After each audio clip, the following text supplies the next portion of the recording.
My name is Bob Stevens. Legally, it's Robert W. Stevens with a V. And could you spell it for the audience? Stevens.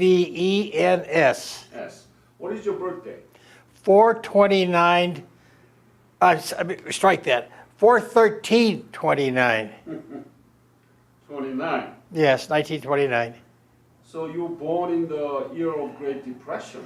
Yeah, I started that fall. Uh-huh. Yeah, I But you came. were a bit too young so that you didn't know much about it. I'm sorry. You were too young so that you didn't know much. Well, I wasn't available. I didn't know what happened when it happened until later into the 30s because we suffered all the way to World War II. We didn't get anything going until about 39. Mm-hmm. We were short on rations all the way through to that point. So yeah, I grew up with it. So where were you born? Chicago, Illinois. Oh, so you are the Chicago boy. And did you went through the school there? No, we moved from there out to well, first we moved down to South Carolina where my grandmother was and spent 3 years down there or thereabouts. Then we came back and we stayed in the Chicago suburb of Lombard, Illinois, and went to school there for several years. Then we moved down to Ottawa, Illinois for several years. Then we moved up to a little teeny town called Paw Paw, P-A-W, about 500 people, little farming community. That's really where I call my home. That's where I grew up the rest of the way and then went to the Navy. So how many, what was your father doing and your siblings? How many siblings? My father was a lawyer, Oh. and I had two brothers. One was a Marine and one was in the Air Force. Younger or older? I was the oldest. You're the oldest. So your father was a lawyer, so that your family were not really affected by this great Oh, he depression? couldn't find work. It took a long time to get squared away. He could make a living, yeah. Really? Oh, we had a hard time, yeah. Hard time. Even to the lawyers. Lawyers don't necessarily make a lot of money. Not in a little town like Paw Paw. So he had a hard time there for a number of years. He finally got doing pretty well, but that was by the time I was growing up and gone. So So when did you finish your high school? 1948. 48. What was the high school name?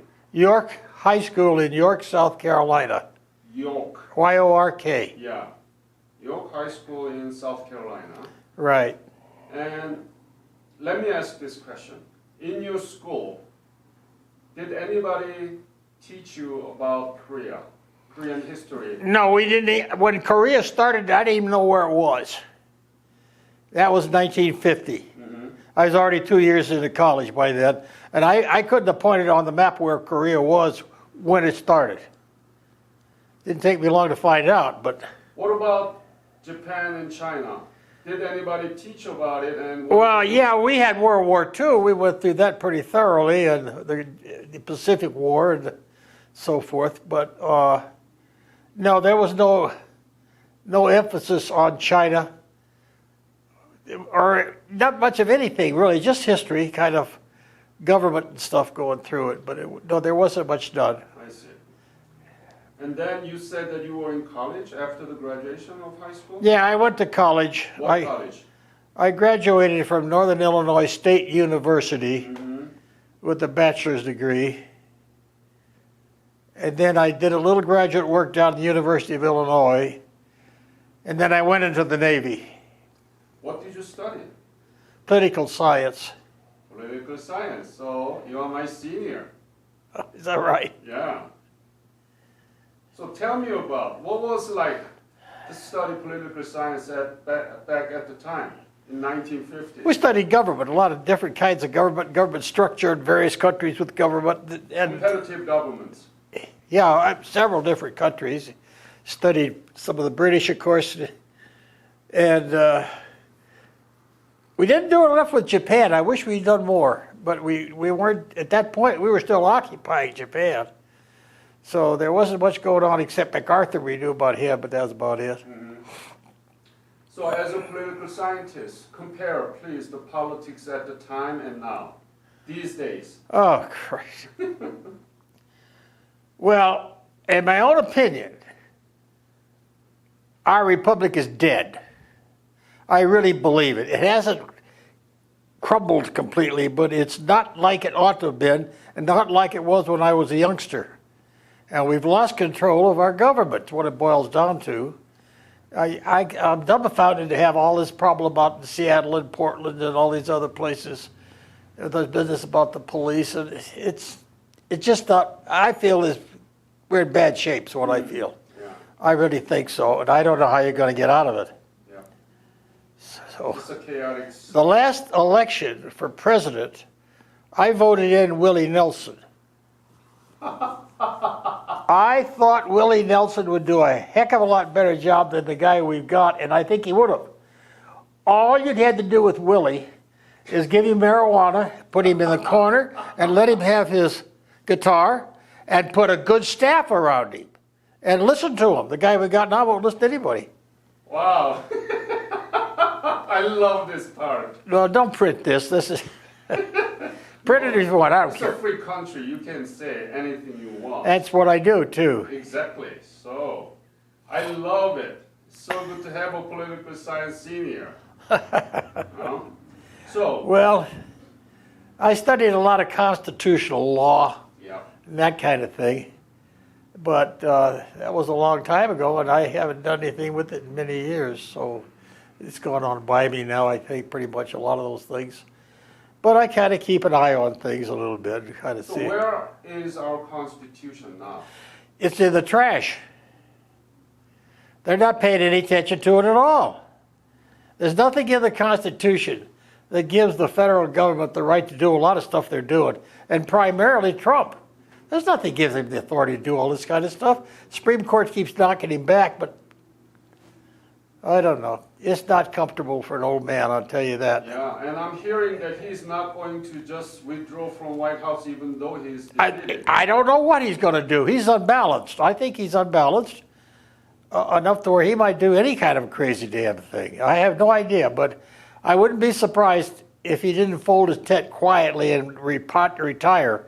I think you're going to hear a lot more from him about corruption in the voting system, and I have no idea what's coming, but I suspect it's not going to be pleasant. Okay, let's go back to our own business. All right. So, why did you join the military? Well, I had two choices. One was be drafted, and the other was leave the country. I guess you could have done that. Mm-hmm. I joined the Illinois National Guard in 1948. Mm-hmm. I was an infantryman for a couple of years with them. And then I went to a school Northern, that didn't have a unit where I could train. So after a few months, the National Guard threw me out and made me eligible for the draft again. The long and the short of it is, from there I joined the Navy. I managed to get my degree and then joined the Navy. Uh-huh. They sent me to Newport, and I went through officers training school there for almost 5 months, I guess. When did you join? I went in November of 52. And where did you get the military training? Well, I started in Newport, Rhode Island. Newport. Newport, Rhode Yeah. Island, yes. And how long was it? It's about 5 months. When I got done with the program, it's a kind of an interesting concept. The idea was we studied everything that the boys in Annapolis studied over 4 years. Mm-hmm. And we did that in 4 or 5 months. And the books and stuff were horrendous. But anyhow, it was the same curriculum. Not the marching and all the other stuff, but the academics. The long and short of it is we got through it all right. And then I was commissioned as an ensign in the reserve and got orders to go to the USS Boxer, which was already in Korea, or off Korea. Mm-hmm. And ultimately we got to her and served on her for almost 2 years. So when you joined the Navy in November 1952, you already knew that Korean War broke out, Oh, right? it was already on. It was hot as hell. Yeah? Oh, yeah. What did you hear about Korean War? It was in the paper, in the news, radio, and then, of course, you had movies with newsreels. So Yeah, we knew about it. Kilroy. When we had, Kilroy, he was in World War II. We had a number of men in Paw Paw that went into the Korean thing. A number of them. I don't know how many, but it was quite a few. Mm-hmm. Now, they have a war memorial in Paw Paw where they put a list. All the guys in World War I and the World War II and Korea and Vietnam, it's on a big stone down in the park. Yeah. Well, let me ask this question. You know that the Korean War has been known as Forgotten War, and compared to the World War II, it's a completely different one.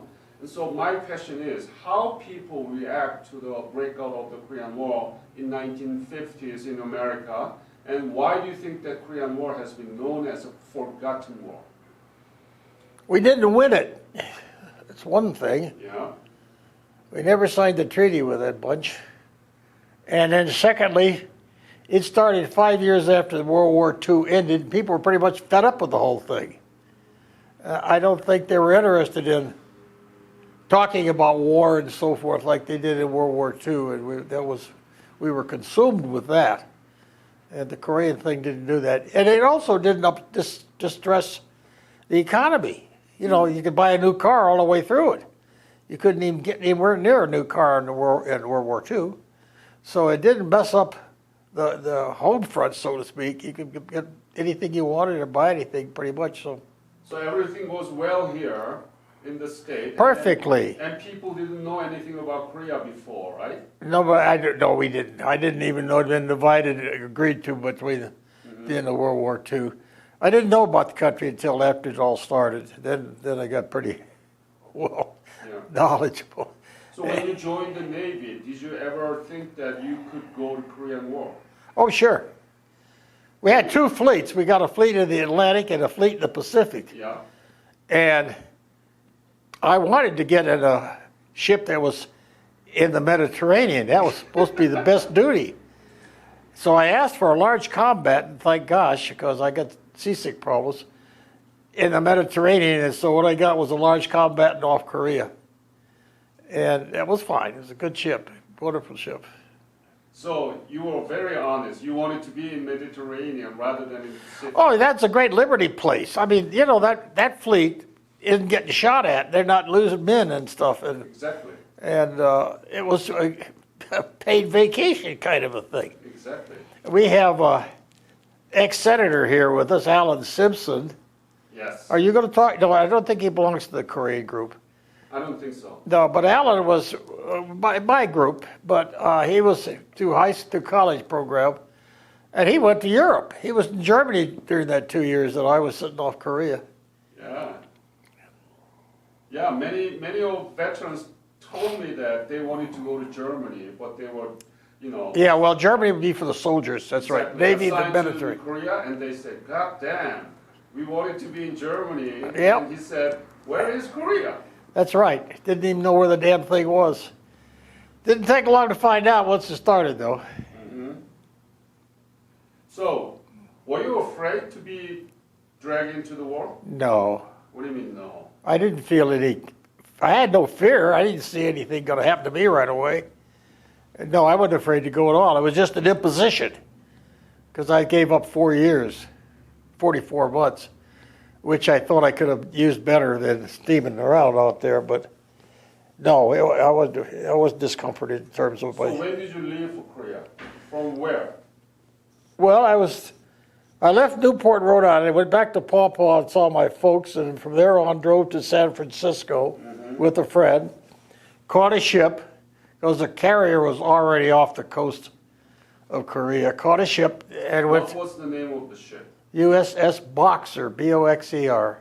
Mm-hmm. Big carrier. Yeah. And so I caught a troop transport at Oakland, California, and went under the Golden Gate Bridge first time, and went clear over to Sasebo, Japan. Got off there, and they had a whole bunch of soldiers. I don't know where they offloaded them, but anyhow, that's where I got off. And hung around Sasebo for a little while till we could get a ship, that would be going out to supply my ship so I could get on it. And it was off of the bomb line, and It took a couple different trips to get out there to find it. She'd gone off somewhere a couple times, so I went out and came back. And finally I got her, and that was my ship for almost 2 years. When did you leave from Oakland, California, to Sasebo? Oh, sometime in June, I suspect, maybe July, I don't know. July 53. It might have been in May or June, because the war was still going on heavy when I got out there. So May or June 53, you left to Sasebo. And then, what was your unit? I was in the operations department of the carrier. Uh-huh. My job was in the communications. I worked with the radio group. So you were in the aircraft carrier USS Boxer? Pardon? You were in the aircraft carrier? I was on a carrier, yes. Boxer. CVA-21, USS Boxer. Yeah. Wow, so you were in the aircraft carrier. Yes. Tell me about the routine. What did you do there? Well, we all stood watches, of course. I was a communications watch officer, and there were a bunch of us that did that, half a dozen of us that we had stood watches, Anything came in, we had to take care of, get it to the skipper or whoever, and occasionally we'd have an admiral on board. The traffic was heavy then. But we picked up everything that came in that we could get a hold of and forwarded it on to whoever in the department needed it or whoever on board ship needed it. So it was kind of sometimes it was an awful lot of work, an awful lot of paperwork. God damn, everybody sending messages.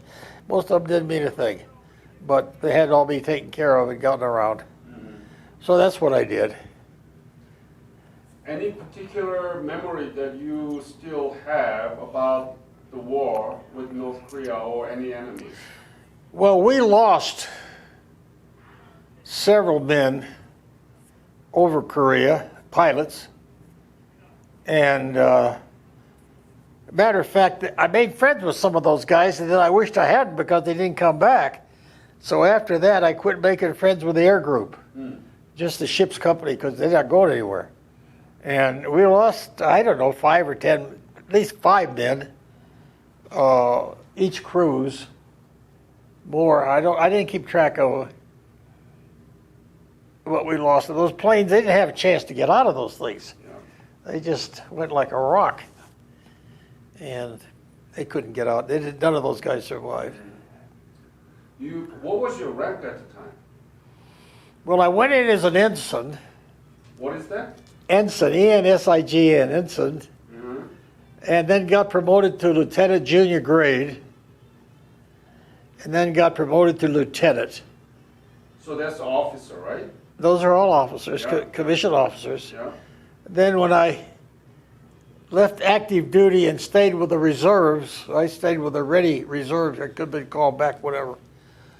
I was promoted to lieutenant commander, Wow. and then I got enough time in it so I could quit, so I did. So tell me about the Boxer. How big was it? How many people were there? She was What kind of mission? about not quite 900 feet long. She weighed over 30,000 tons. She carried about a little over 2,000 men, and then we carried an air group with all of those fellows, another 125 at least of them or more, and we carried 70 or 80 different kinds of airplanes, and well, that's about it. How was the life inside it? Oh, it was good eating, good duty. I always said I had 3 hots and a cot. Actually, I had my own bunk and my own room with a couple other officers. No, the duty was good. I couldn't complain about the duty, except we were at sea an awful lot. Sometimes they're out a couple of months, Now it's even worse, I understand. Those guys are out longer. But that's what happened when we were doing it. So you were in the hotel compared to the armies in the front line. No, I've been in the National Guard for 2 years, and I've been in 2 military camps, and I knew that wasn't what I wanted to do. I have hay fever and asthma pretty bad, and I didn't want any part of that thing. So the Navy got me, and I'm glad they did. It was the best thing I ever did. Right. So were you in the East Sea or West Sea or South? Where were you during the war? Well, and during the Korean War, we were off that sea. Is it Sea of Japan? What is it between Korea East to and sea, Japan? east to sea, yeah. And we operated up and down that peninsula, mostly on the east side of the peninsula, but we were on both sides. And we launched airstrikes every bloody day. And there were heavy ships along the side that shelled. They had some cruisers, and the battleship or two were out there from time to time. And they could shell 15, 20 miles inland. That's all we could do. Then the rest was the Army and Marines. Mm-hmm. So, were there any enemy Navy ships? No. Never saw a thing. We sunk everything the Japanese had. And there wasn't anybody else had anything at that point. So absolutely no enemy Navy there? No, So not that I was war aware of. Complete control. Yeah. Uh-huh. And war enemies actually shoot the artillery cannons against the American ships or the UN Navy? I'm not sure answer. Tell me that question. The enemy is North Korean sea. The North Koreans occasionally, if you had a destroyer, I remember talking to a fellow that was on a destroyer, they were patrolling along the peninsula, Yeah. and it was Sunday routine, which means they were shut down that Sunday. They only had one boiler on, which meant they didn't have a lot of speed. And they got bracketed. There was some gun sitting over there on the peninsula itself that fired a couple of rounds and bracketed them. And they went to war right quick like on that and shelled the other and returned fire. And I guess they got their ammo dump or something because it blew up. But anyhow, there was a situation where the Navy actually took some shelling. And it was a cruiser got hit sometime. I forgot when that happened to her, when she got hit with something. But actually, it was not enough to talk about, really, you know. It was not a Navy war. Yep. But we helped and did what we could, but it was an Army and Marine Corps war, So Air Force. What was the main contribution Navy made during the Korean War? Massive air attacks.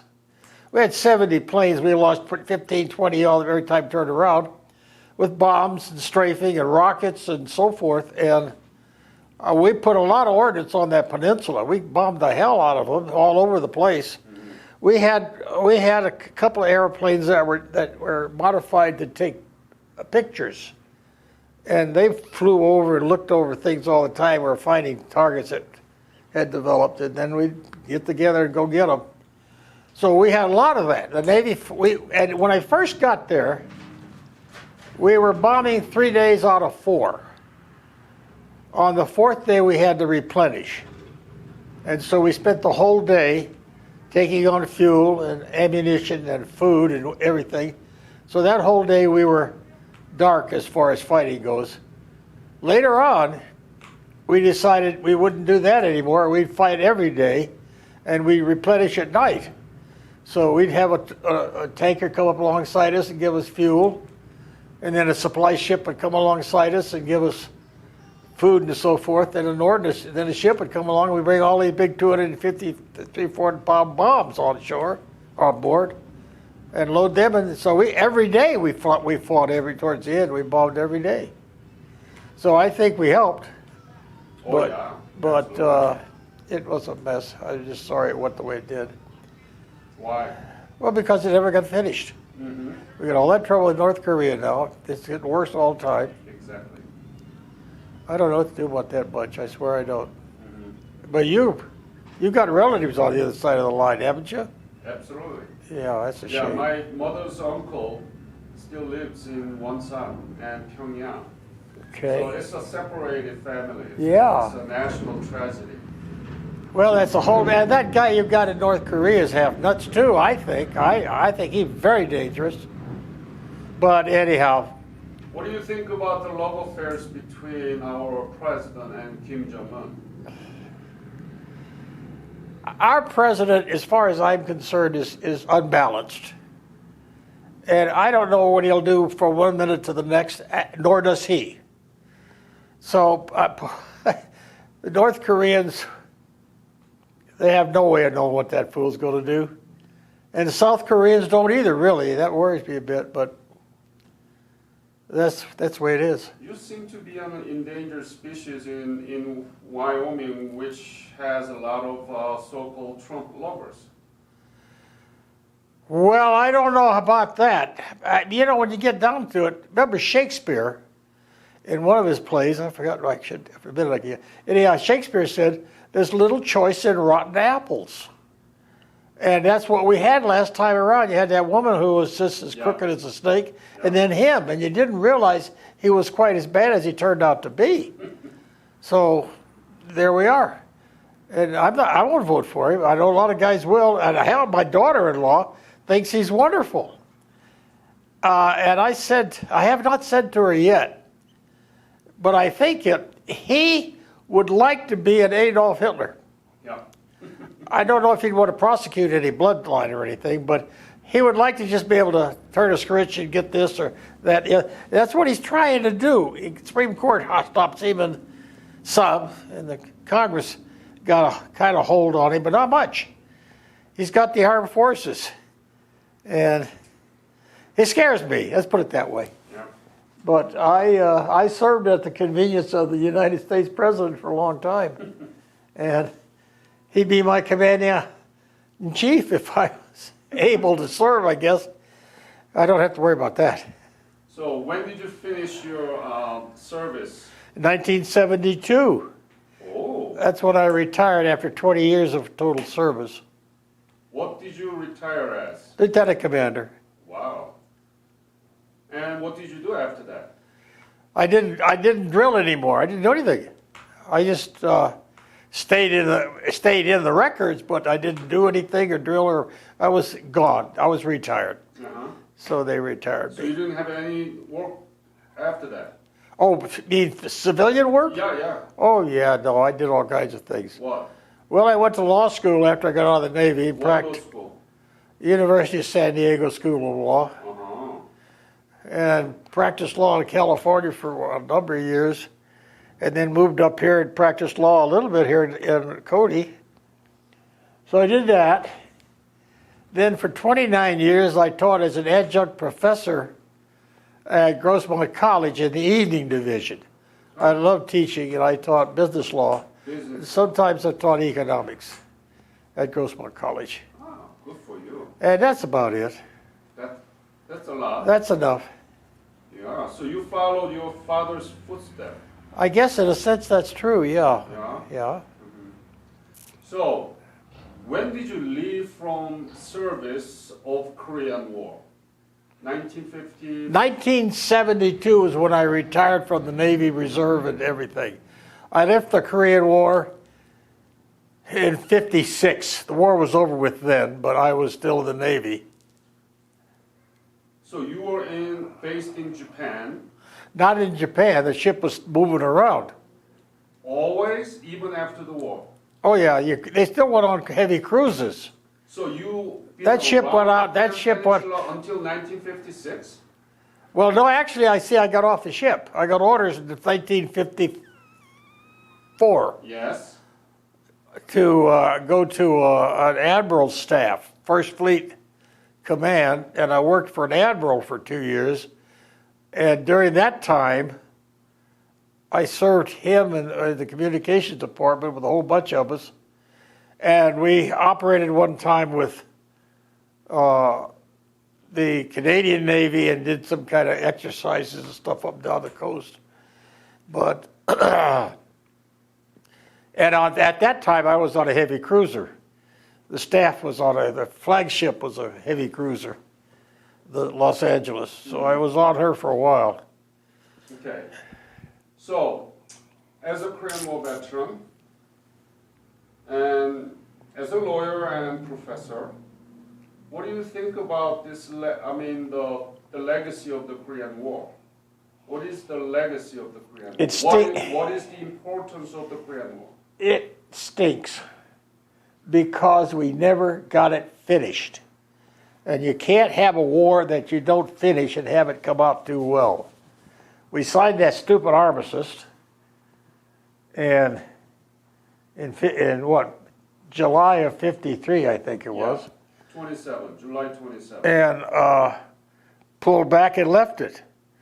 armed the South, could protect them. They could, but we never got it ironed out. That's the thing. I don't know how it would have ever settled any differently. Well, we should have destroyed North Korea. Is what we should have done. But the Chinese were just itching to get into the thing too. It's a bad time anyhow. But I'm sorry we didn't finish. That's the reason I think our legacy isn't much. 30-some thousand men died out there, and we're still at war with the bum. It's a shame. You've never been in Korean soil during the. I saw it. I was sitting over there. We operated down on the last when they signed the armistice that last night. You could see the whole peninsula seemed to be lit up with artillery. Everybody was firing every gun they had. You could see that. You could hear all the roaring of it way the hell off in a quiet sea. And but no, I never walked on any Korean soil. How about after you retired, and have you been back to Korea? No. Never. No, I have a friend that was a guest back there. He was on that ship of Miracles. Yes. Tell me about it. Well, he got an invitation from the Korean government. They flew him back there. Beautiful, everything, great banquets and everything, and he was kind of a hero. Apparently, the president's mother or somebody was on that ship. Some President relative. himself was there. Yeah. President Moon. Yeah. So, what's his name? Your friend who was in that ship, Miracle. That's Merle Smith. I told you about Merle Smith. Burl. B. Pardon? Can you spell it? Yeah, Merle, M-E-R-L. Smith, S-M-I-T-H. Merle Smith. I'm sorry. Spell the first name again. Merle, M-E-R-L. M-E-R-L. M-E-R-L. Merle Smith, S-M-I. Smith. Yeah. And is he alive? Yes, I talked with him yesterday. Great. So, could you speak to him, see if he can interview with me if I go back to New York State? Why don't you let me give you his phone number? Yes. I don't have it with me. Yeah. And then I will call him and tell him that you'd like to talk with him. And he got invited to go back again. Yeah. But he just didn't. It takes days to fly there and back, and he just didn't feel it wouldn't do too long. I think Merle's older than I am. So, but he's still to go. He's doing good, and yeah. So Yeah. there's only two left. He and some other fellow on the ship. I really need to interview him so that we can put it on the record. I think you should. Yeah. I don't have his book with me. That's a cabin up in the mountains, but it was called, as I recall, Ship of Miracles. And Tom Brokaw actually mentioned that on a news channel at one time. Hell, they had him on television news and stuff. Yeah. He's been around. It was a remarkable thing. They got all those people out of there and brought them down, and they all survived. 100,000 North Korean refugees were in several ships, and still we're talking about it. We're still talking about it. Isn't that something? Yeah. It is. Well, it's a good thing Merle was there and got out with them. But in the beginning, the commander didn't want North Korean refugees in the ship because there might be a lot of North Korean Well, they spies. could have been sabotagers and stuff. Exactly. Yeah. So, as a Korean War veteran, what do you think about the whole thing? You didn't know anything about Korea before. Now you know about Korea. Korea is, by the way, 11th largest economy in the world. I'm not sure how much credit we get for that, but I think we're the ones that built up the South Korean economy. We just poured all our people at Japan. We salvaged all the world, really. Germany, France, all those people, we put them back. Beat the devil out of them and put them back. And Korea, I guess they have they do have a whale of an economy. Yes, they certainly do. And a nice standard of living, and so they do well.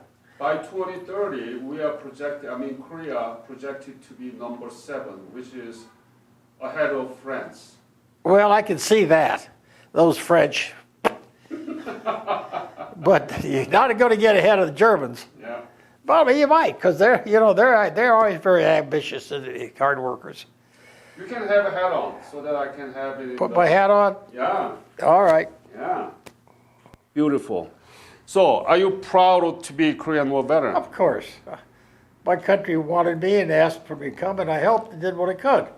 Didn't do much, but I was there, and they had me. So, no, I'm very proud of it.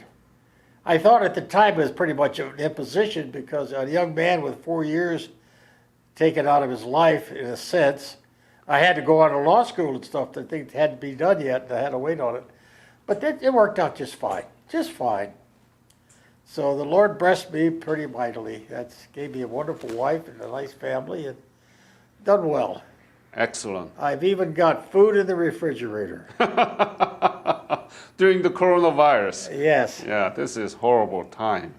it is. It Yeah, is. but Wyoming and Cody, I think you guys are blessed. This is a lovely area of the United States, and Cody is one of the finest towns, I think, in the United States. It was put together by old Buffalo Bill, Yep.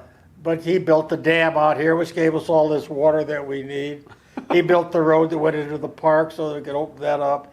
And he ended up bankrupting an old alcoholic, but he did so much for this town.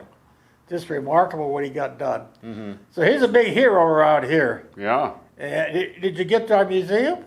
Not yet. I should have brought you a pass for that. I gotta. Well, anyhow, you ought to go see it. It's pretty Yeah. good for a little one-horse town. It's Of course. a really nice museum. Yeah. After I'm done with the veterans interview, I will be around here, so I will look around. Yeah. Yeah. Yeah. So you got, well, how many days you gonna be here? About until next Tuesday. Okay. Yeah. We don't have as many veterans active as we used to. Well, of course, we're all dying off, but we had, we went back on an honor flight, got to go back and see the War Memorial. Yes, yes. And that was fun. Enjoyed that. Did that 2 years ago. And we could get 15, maybe as many as 20 together on some kind of a real emergency. But I didn't know you were coming till Tuesday. They called and had a meeting, and I went down there, and so they didn't have as many turnout as we sometimes do. Yep. But anyhow, we still parade on the 4th of July. Yes. And I heard that you have a Veterans Day celebration big here for the Korean War veterans, right? Well, for all veterans. Yeah, yeah. But still, See, there aren't that many of us anymore. yeah. We might have 20, 25 at the most. So, but we have a big honor program done on Memorial Day or Veterans Day, whichever it is, of the VFW. And the Korean veterans are honored. The Vietnam veterans are honored. There's a few World War II guys still left, but there's only 1 or 2 of them still around. Mm-hmm. So that's, yeah, we put on a big show for ourselves. And then we have that big parade on the 4th of July. Yeah. And we parade then. I have a Jeep and a trailer for it, and decals or whatever that goes on the sides of my Jeep. It says North Fork Korean War Veterans. And I go down to the parade. I fill up my Jeep with little kids with flags, and we go down the parade. I should have brought you a picture of it, but I didn't think If about you it. have any picture during the war, we can scan it. Not that would be of any help to you, Okay. because we, as I said, we never got on the ground, never got the boots on. Right. So I don't think it'd be of any help to you in that sense. But that's about all I got for you, unless there's something else you want to talk about. Sure. I'm staying here in this hotel until next Tuesday, so Oh, well, we can get together anytime you want, okay? well, how do I reach you by phone? Give me a phone number. I have a phone number in my business and card. that will reach you? Oh, yeah. So I can give you Merle's phone number. Exactly. What did I do with it? Here it is. Yeah. Yeah, glasses off. And Bob, is there any other story that you want to share with this interview about the Korean War? You know, I don't really know. Now, how come I thought your name was Wu, Jong Woo, yeah, but it's that's Jung Wu? yes, And what is your doctorate in? political science. Political science. So yeah, that's what I've been teaching. Where did you Syracuse University, Maxwell School. Syracuse? Maxwell School of School. Citizenship and Public Affairs. Oh, well, great. So you know more political science than I do, because that No, I was a don't long think so. time ago. No, I don't think so. It was a long time ago. You know, on top of political science is the wisdom and experience. Well, the problem is it's so nebulous, Yeah. you know? And it's sort of like working in a fog. You can't really get a hold of things easy. Yep. But anyhow, it is a valuable subject, Yeah. and I'm looking forward to this. Bob, what would you say to American young generation about the war that you fought for? Well, you know, that's a hard one. I would suggest that you have a responsibility to protect this country. This country is the number one. All foreign policy and everything should be geared on what's the best for us. Not what's the best for somebody down the road, but what's the best for the United States. If it's best to help somebody else, well, then we should do it. But otherwise, why? As far as this country goes, it's the best in the world. Full of holes, got a lot of problems. The Republic's sick, but still in all, you got a responsibility to love it and protect it and do the best you can. So if the whistle blows, you got to go, then you should go. Mm-hmm. I wonder if we'd have an effective draft now. I don't know if you get the turnout that we had to Korea. Nobody went running to Canada during Korea. Exactly. And Vietnam they did. And I don't know. Yeah. I'd hate to think that would happen again. Yeah. But it's well, in some way, I'm pretty glad I'm on the way out.